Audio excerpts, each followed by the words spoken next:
যোৱা 7 মাৰ্চ তাৰিখত গোটেই অসমৰ হেজাৰ হেজাৰ লাখ লাখ নিবনুৱা যুৱক যুৱতীৰ অৰ্থে কিন্তু সেৱাৰ ফালৰ পৰা তেওঁলোকে ৰিজাল্টটো মুকলি কৰিলে আৰু এই ৰিজাল্টটো মুকলি কৰি দিয়াৰ কিছু সময় পিছত গোটেই অসমৰ কোনটো ক্যাটাগৰীত আপোনালোকৰ কোনটো বিভাগৰ কিমান কাট অফ গৈছে অল ডিটেইলছ হিচাপত কিন্তু সেৱাৰ ফালৰ পৰা এটা কাট অফ লিষ্ট মুকলি কৰিছে আৰু এই কাট অফ লিষ্ট মুকলি কৰাৰ পিছতে কিন্তু গোটেই অসমৰ কিছু সংখ্যক যুৱক যুৱতীৰ মুখত হাঁহি বিৰিঙাইছে কিন্তু 95% যুৱক যুৱতী এনেকুৱা আছে যিসকলে 100% বেষ্টৰ পৰা বেষ্ট পাৰফৰমেন্স দিয়াৰ পিছতো তেওঁলোকৰ ফেইলৰ মুখ দেখিব লগা হৈছে বা ফেইল কৰিব লগা হৈছে এতিয়া কথাটো হ'ল কি যে যিদিনাৰ পৰা এই এডিআৰই 2.0 হে আপোনালোকৰ গ্ৰেড 3 হওক গ্ৰেড 4 হওক অল যিকেইটা বিভাগ আছে গোটেইকেইটা বিভাগৰ যেহেতু ৰিজাল্ট মুকলি কৰিছে ৰিজাল্টটো মুকলি কৰি দিয়াৰ পিছতে কিন্তু বহুত ল'ৰা ছোৱালীয়ে লাগাতাৰ আন্দোলন কৰি আছে ডিজিটেল প্ল্যাটফৰ্মত যে আমাক সেকেন্ড লিষ্ট লাগে যিহে আপোনালোকৰ কাট অফ গৈছে অৰ্থাৎ কি ইয়াতে স্পষ্টভাৱে আপোনালোকে চাবলৈ পাৰিছে যেটো কেৱল মাত্ৰ হায়াৰ সেকেন্ডাৰী পাস আছিল তাতে আপোনালোকৰ 119 পইণ্ট হাফ কাট অফ গৈছে এনেকুৱা সিস্টেম প্ৰত্যেকটো ক্যাটাগৰীত যিকোনো বিভাগক হে আপোনালোকৰ হায়াৰ সেকেন্ডাৰী হওক হায়াৰ সেকেন্ডাৰী উইথ সায়েন্স হওক বেচেলাৰ ডিগ্ৰী হওক ডিগ্ৰী উইথ যেটো কম্পিউটাৰ সাৰ্টিফিকেট আছে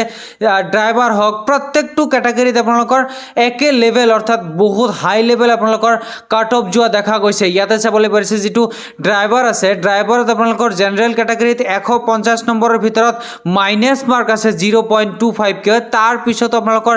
127 পইণ্ট হাফ কাট অফ গৈছে অৰ্থাৎ কি এইটোত আপোনালোকে এইটো বস্তু আন্দাজ লগাব পাৰে যে কি লেভেলত আপোনালোকৰ কাট অফ গৈছে ইয়াৰ আগত যিমানবোৰ এক্সাম পাতিছে অসম চৰকাৰৰ যিকোনো এটা জবৰ কাৰণে তেওঁলোকে ভ্যাকেন্সিটো মুকলি কৰিছিল হে আপোনালোকৰ অসম পুলিচ এবি ইউবি হ'ব পাৰে এসআই হ'ব পাৰে এডিআৰই হ'ব পাৰে যিকোনো এটা চাকৰিৰ ক্ষেত্ৰত আটাইতকৈ বেছি কাট অফ যোৱা দেখা গৈছে জেনাৰেল ক্যাটাগৰীত তাতকৈ কম কাট অফ গৈছে আপোনালোকৰ এসসিত এসটি প্লেনত এসটি হিলছত বা ওবিসি টি ট্ৰাইবত কিন্তু এইবাৰ সম্পূৰ্ণ বেলেগ এটা ৰূপ দেখা গৈছে ইয়াৰ কাৰণটো কি যে এইবাৰ আপোনালোকৰ যিকোনো এটা বিভাগত ইয়াতে চাবলৈ পাৰিছে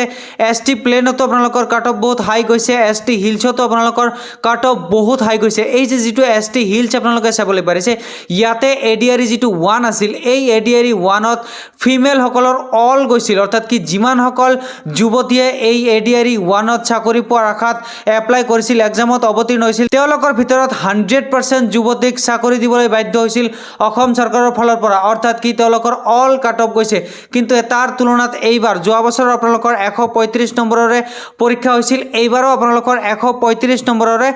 পৰীক্ষা হৈছে কিন্তু যোৱা বছৰ আপোনালোকৰ ফিমেল সকলৰ অল 27 কেৱল মাত্ৰ কাট অফ গৈছিল মেল সকলৰ আৰু ফিমেল সকলৰ অল কাট অফ গৈছিল কিন্তু সেই তুলনাত এইবাৰ আপোনালোকে চাওক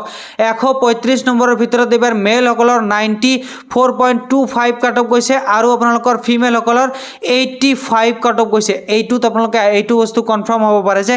এইবাৰ যোৱা বছৰৰ তুলনাত কি লেভেলত কাট অফ গৈছে যাৰ কাৰণে কিন্তু আমাৰ অসমীয়া বহুত এনেকুৱা যুৱক যুৱতীসকল আছে কিবা ঘটলা হল নেকি কিবা স্কেম হল নেকি আমি ধৰিবই পৰা নাই আমাৰ যদি 1:2 হিচাপত ল'ৰা ছোৱালীক কোৱালিফাই কৰি দিয়া হৈছে আগন্তুক ভাইভা টেষ্টৰ কাৰণে বা স্কিল টেষ্টৰ কাৰণে সেই বস্তুটো বঢ়াই আমাক 1:5 ৰেশিও হিচাপত সেকেন্ড লিষ্ট এটা মুকলি কৰিব লাগে এইটো বস্তু লাগাতাৰ কিন্তু তেওঁলোকে ডিজিটেল প্ল্যাটফৰ্মত কিন্তু আন্দোলন কৰি আছে এইবাৰ এডিআৰই 2.0 সেকেন্ড লিষ্ট এই কাৰণে দিব লাগে আমাৰ অসমীয়া বহুত এনেকুৱা মানুহ আছে যিসকলে এনে এই এডিআৰই 2.0 পৰীক্ষা দিব আহিছিল বহুতে এপিএসসিত প্ৰিপাৰেচন লৈ আছে ইউপিএসসিত প্ৰিপাৰেচন লৈ আছে আসাম পুলিচ এসআইত প্ৰিপাৰেচন লৈ আছে বা বিভিন্ন ডাঙৰ ডাঙৰ ডিপাৰ্টমেন্টত সেই সকল মানুহে অলৰেডি সাৰ্ভিস কৰি আছে বা জব কৰি আছে তাৰ পিছতো এই এডিআৰই 2.0 যেতিয়া এডভাৰটাইজমেন্ট মুকলি হৈছে বা ভ্যাকেন্সি মুকলি হৈছে ইয়াতে আহি এনে তেওঁলোকে পৰীক্ষাত অৱতীৰ্ণ হৈছিল আৰু স্পেশালি সেই সকলে কিন্তু এক্সাম দিয়াৰ ফলত আজিৰ দিনত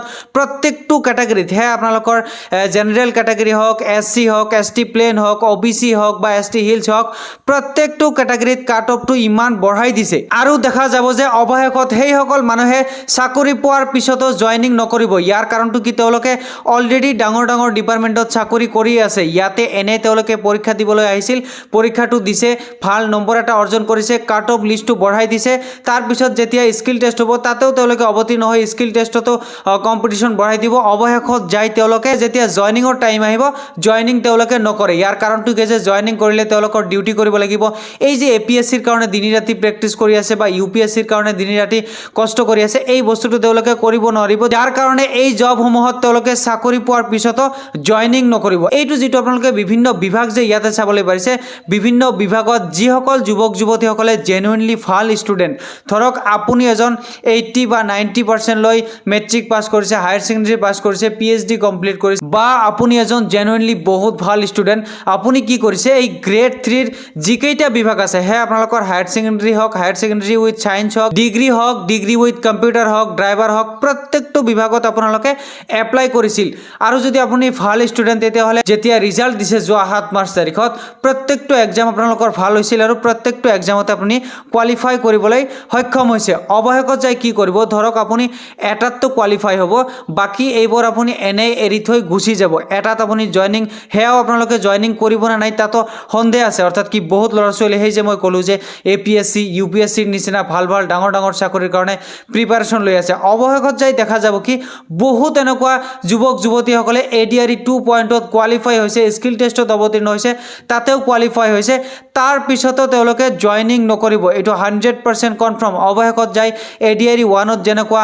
বহুত সিট খালি ৰৈ গৈছিল সেই তুলনাত এইবাৰ আপোনালোকৰ ADRE 2.0 হেয়া আপোনালোকৰ হায়াৰ ছেকেণ্ডেৰী গ্ৰেজুৱেশ্যন ড্ৰাইভাৰ যিকোনো এটা ডিপাৰ্টমেণ্টত ভ্যাকেন্সি খালি ৰৈ যাব যদি খালি ৰৈ যায় তেতিয়াহ'লে কমসে কম এই যে আমাৰ অসমীয়া যুৱক যুৱতীসকলে দিনী ৰাতি তেওঁলোকে প্ৰেক্টিছ কৰাৰ পিছতো কোনোবাই চাওক এইটো SC যিটো ক্যাটাগৰী আছে ইয়াতে জেনাৰেল ক্যাটাগৰীৰ মেলসকলৰ 110 গৈছে যিমানসকল যুৱক যুৱতীসকলে 80 পাইছে 70 পাইছে বা 90 পাইছে তেওঁলোকক লৈ মোৰ কোনো কথা নাই চাওক এই যে 110 আছে 110ৰ ভিতৰত কিন্তু বহুত এনেকুৱা অসমীয়া যুৱক যুৱতীসকলে 109 পাই ফেল কৰিছে 108 পাই ফেল কৰিছে 107 পাই ফেল কৰিছে এওঁলোকে কিন্তু বেষ্টৰ পৰা বেষ্ট অৰ্থাৎ কি 100% পাৰফৰমেন্স দিছিল তাৰ পিছতো কিবা কাৰণত 1 নম্বৰৰ কাৰণে 2 নম্বৰৰ কাৰণে 3 নম্বৰৰ কাৰণে ফেল কৰিব লগা হৈছে মোৰ চিন্তাটো হল এওঁলোকৰ কাৰণে কিয়নো এওঁলোকে চাকৰিৰ ক্ষেত্ৰত চাওক জোশ থাকিব লাগিব মোটিভেট হ'ব লাগিব